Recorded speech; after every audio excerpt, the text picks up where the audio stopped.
Elizabeth Warren is finally weighing in on the leaked DNC emails that showed active collusion with the DNC and the media against Bernie Sanders. All right.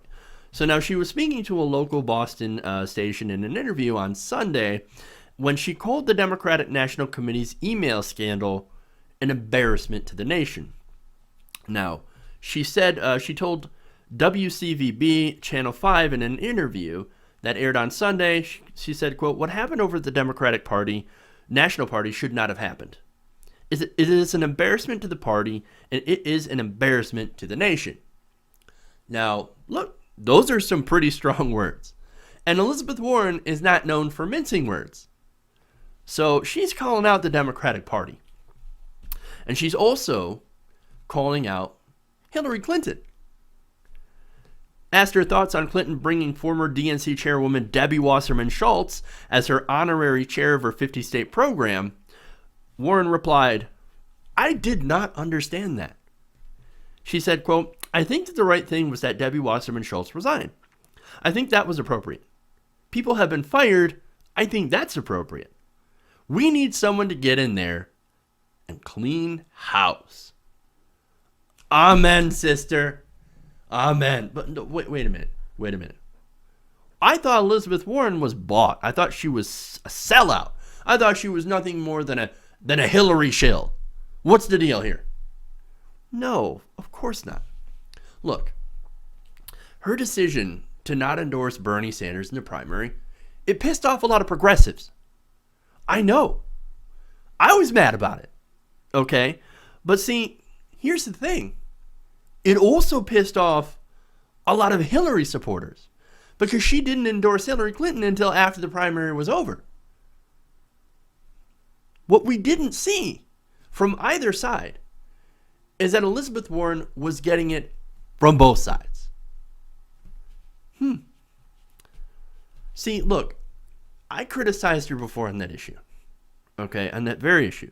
But now when I look at the whole picture, I do have to give back to go and give her tremendous credit for actually being able to withstand that pressure from both sides. The pressure from Bernie Sanders folks and the pressure from the establishment Hillary Clinton folks. Okay? Now, I personally still think that she should have endorsed Bernie Sanders. But at this point, that ship has kind of sailed. But anyway, as I've said before, during my reporting of this, is that I think she did this for political reasons. Because, gasp, she's a politician. I know, right?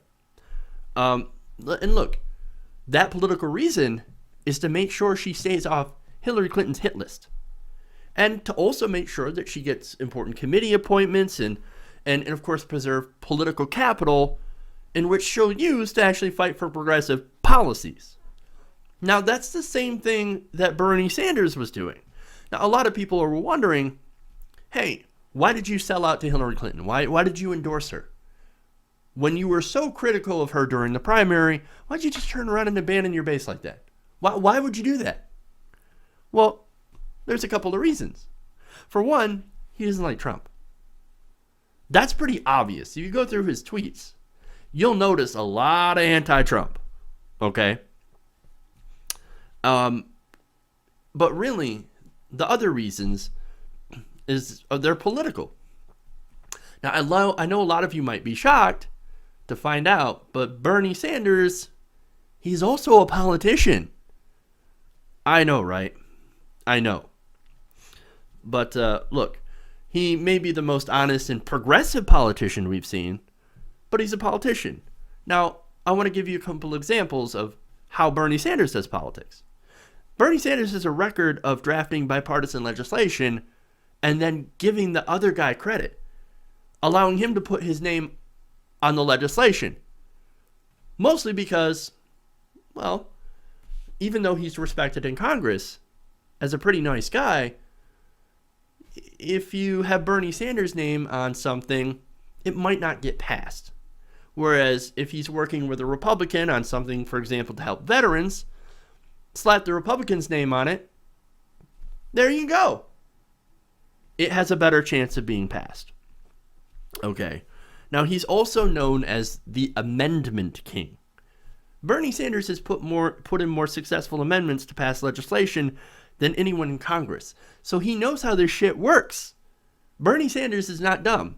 He is an idealist, but he also knows the reality of how to get shit done in Congress. Because he's gotten shit done in Congress. And look, going against Hillary Clinton for that long, it gets you put on her hit list. Now, before you were like, yeah, fuck that bitch. Hold on for a second, because imagine what that would actually do. For one, of course, he would be denied important committee appointments. He wouldn't end up on the committee to affect legislation. Now, most of the work actually gets done in these committees. Not on the House floor, not on the Senate floor, but in the committees. They're very, very important, right? So you want to be appointed to those committees. Why? Because if you want to actually have legislation, progressive legislation, passed, you got to have it introduced in that committee and to get through those committees and actually get out to the House floor or to the Senate floor and finally to the president's desk. That's how the sausage is made. Okay? That's how shit works. Now, not only that, but he wanted to preserve a lot of the political capital he's received from running for president and having such a successful breakout campaign. If he wouldn't have endorsed Clinton, he would have ended up powerless and irrelevant in Washington.